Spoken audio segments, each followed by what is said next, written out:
Hi అండి, నమస్తే. నేను మీ Radhika. Welcome back to Radhika's kitchen and ideas. ఈరోజు మన ఛానల్లో సకినాలు డిఫరెంట్ టిప్స్తో ఈజీగా ఫాస్ట్గా ఎలా ప్రిపేర్ చేసుకోవాలో చూపిస్తున్నానండి.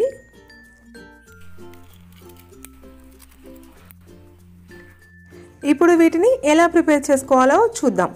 ముందుగా ఇలా రేషన్ బియ్యంని తీసుకోండి. నేను ఈ గ్లాస్తో మెజర్మెంట్ చేసి తీసుకుంటున్నాను.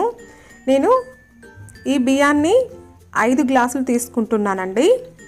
ఇలా 5 గ్లాసుల బియ్యాన్ని తీసుకొని ఈ బియ్యాన్ని వాటర్తో 5-6 సార్లు క్లీన్ చేసుకొని ఇందులో వాటర్ వేసుకొని రెడీగా ఉంచుకోవాలి. చూసారు కదా ఫ్రెండ్స్, ఈ విధంగా వాటర్ వేసుకొని 6 నుంచి 8 గంటల వరకు వీటిని నానబెట్టుకోవాలి. ఆ తర్వాత చూస్తే చూడండి, మనకు 8 గంటల తర్వాత ఎలా నానిపోయాయో బియ్యం ఇలా నానిపోవాలి. నేను పాత బియ్యం, కొన్ని కొత్త బియ్యం తీసుకున్నానండి. తర్వాత ఒక స్ట్రైనర్ని పెట్టుకొని అందులో ఇలా క్లాత్ని పెట్టుకోండి. ఇలా క్లాత్ వేసుకొని ఈ బియ్యాన్నింటినీ ఇందులో వడకట్టుకోవాలి. ఇందులో నుంచి వాటర్ అంతా పోయేంత వరకు మనం వీటిని ఇలా చేయాలి.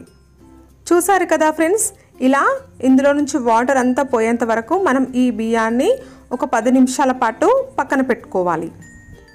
ఒక 10 నిమిషాల తర్వాత చూస్తే మనకు బియ్యంలో నుంచి వాటర్ అంతా కిందికి దిగిపోయి ఇలా వచ్చేస్తాయి అన్నమాట. ఇలా వచ్చిన తర్వాత మనం వీటిని ఇంట్లో మిక్సీ గిన్నెలో వేసుకొని కూడా వీటిని పిండి చేసుకోవచ్చు, లేదంటే మనం మిల్లులో కూడా వీటిని పట్టించుకోవచ్చు. ఫ్రెండ్స్ చూసారు కదా, ఈ విధంగా వీటిని పిండి పట్టించుకొని రెడీగా పెట్టుకోండి. ఆ తర్వాత ఇలా ఒక టీ గ్లాస్ని తీసుకున్నానండి. నేను 5 గ్లాసుల బియ్యానికి 2 గ్లాసుల నువ్వులను తీసుకుంటున్నాను. ఇలా 2 గ్లాసుల నువ్వులను తీసుకొని వీటిని శుభ్రంగా వాటర్తో క్లీన్ చేసుకోవాలి. ఇలా 2-3 సార్లు వాటర్తో క్లీన్ చేసుకోవాలండి. ఇలా చేయడం వల్ల ఏంటంటే మనకు చకినాలు డీప్ ఫ్రై చేసేటప్పుడు ఏంటంటే అవి చిట్లకుండా ఉంటాయన్నమాట. అందుకనే మనం నువ్వులను ఇలా నీట్గా క్లీన్ చేసుకొని వడకట్టుకొని వాటర్ అంతా వెళ్ళేటట్టు వడకట్టుకొని తీసుకోవాలి. చూసారు కదా ఫ్రెండ్, ఈ టిప్ని. ఈ నువ్వులను ఇలా ప్రిపేర్ చేసుకున్న తర్వాత వీటిని పక్కన పెట్టుకోండి. ఆ తర్వాత మళ్ళీ ఇదే విధంగా నేను 1/2 టీ గ్లాస్ ఓమను 1/2 టీ గ్లాస్ తీసుకున్నాను. 2 గ్లాసుల నువ్వులను తీసుకున్నాను. 5 గ్లాసుల బియ్యంని తీసుకున్నాను. ఫ్రెండ్స్ ఇలా 2-3 సార్లు నీట్గా వాటర్తో క్లీన్ చేసుకున్న తర్వాత ఈ విధంగా వీటిని కూడా జల్లించుకొని వడకట్టుకొని వాటర్ అంతా వెళ్ళే విధంగా ఇలా ప్రిపేర్ చేసుకొని పక్కన పెట్టుకోవాలి. ఆ తర్వాత ఒక పెద్ద మిక్సింగ్ బౌల్ తీసుకోండి. ఇలా ఇందులో ఒక స్ట్రైనర్ని పెట్టుకొని ఈ పిండిని అంతా మనం ఈ విధంగా జల్లించుకోవాలి. ఇలా జల్లించుకోవడం వల్ల ఏంటంటే మనకు ఎక్కడ ఉండలు లేకుండా నీట్గా వచ్చేస్తుంది. పిండి కూడా ఫైన్ పౌడర్ లాగా ఇట్లా అంటే ఈజీగా వచ్చేస్తుంది అనమాట. ఇలా ఖచ్చితంగా మనము ఈ విధంగా చేసుకోవాలి. చూసారు కదా ఫ్రెండ్స్, ఈ విధంగా పిండిని అంతా జల్లించుకున్న తర్వాత ఇందులో మనం ముందుగా ప్రిపేర్ చేసి పెట్టుకున్న నువ్వులను యాడ్ చేసుకోవాలి. నువ్వులను వేసుకున్న తర్వాత ఇదే విధంగా ఇందులో ఓమను కూడా వేసుకోవాలి. ఆ తర్వాత రుచికి సరిపడా ఉప్పును కూడా వేసుకొని మొత్తం ఇదంతా కలిసే విధంగా కలుపుకోవాలి. చూసారు కదా ఫ్రెండ్స్, ఈ విధంగా మొత్తం కలిసే విధంగా ఇందులో ఇవన్నీ కలిసే విధంగా కలుపుకున్నాం కదా. ఇప్పుడు ఇందులో కొంచెం కొంచెం వాటర్ వేసుకుంటూ కలుపుకోవాలి. ఎక్కువ మొత్తం వాటర్ వేయొద్దండి, లేదంటే పిండి మొత్తం లూజ్ అయిపోతుంది. మనం కొంచెం కొంచెం వాటర్ వేసుకుంటూ కలుపుకోవాలి. చూస్తున్నారు కదా ఫ్రెండ్స్, మనం పిండి ఎంత బాగా కలుపుకుంటే మనకు సకినాలు అనేవి అంత టేస్టీగా సూపర్గా వస్తాయి. చూసారు కదా, ఈ విధంగా కలుపుకున్న తర్వాత మనం కొంచెం పిండిని ఇలా ఒక చిన్ని బౌల్లోకి తీసుకొని మూత పెట్టుకోవాలి. లేదంటే ఈ పిండి అనేది తొందరగా ఆరిపోతుంది కాబట్టి మనం ఏం చేయాలంటే ఇలా ఒక చిన్న గిన్నెలోకి తీసుకొని పక్కన పెట్టుకొని చేసే మందం మాత్రమే తీసుకొని చేసేసుకోవాలి. చూసారు కదా ఫ్రెండ్స్, ఈ విధంగా మూత పెట్టుకొని పక్కన పెట్టుకోండి. ఆ తర్వాత ఇప్పుడు మనం ఇలా చకినాలు వేసుకుందామండి. ఇలా చిన్ని ఉండను తీసుకొని ఇలా ఒక గౌరమ్మలాగా చేసుకోవాలి. దీనికి కొంచెం పసుపు, కుంకుమను ఇలా పెట్టుకోవాలి. మనకు ఇది పూర్వకాలం నుంచి వస్తున్న ఆచారం కాబట్టి ఈ పద్ధతిని పాటించాలి.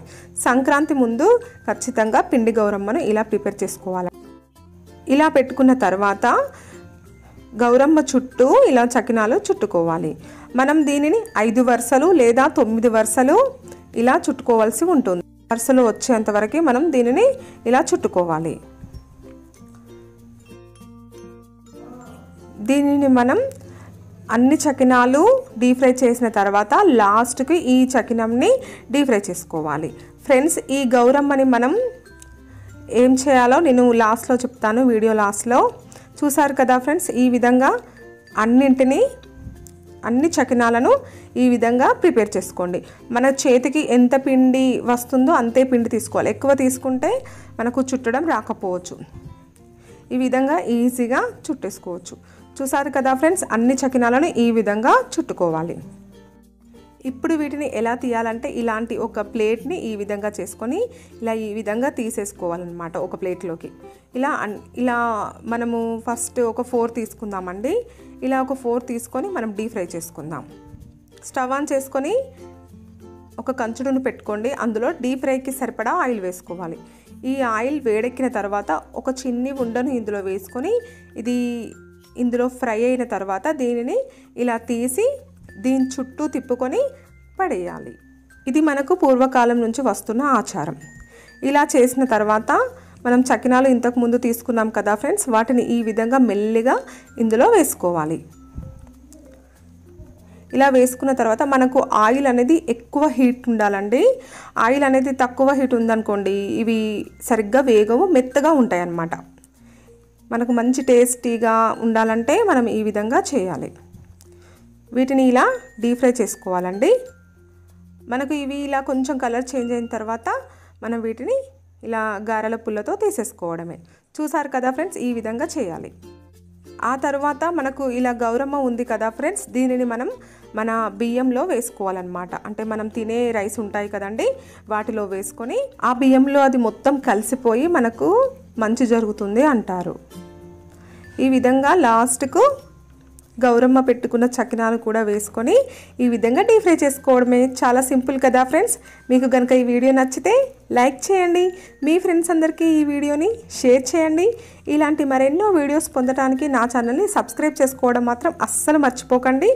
Thank you for watching friends. Bye.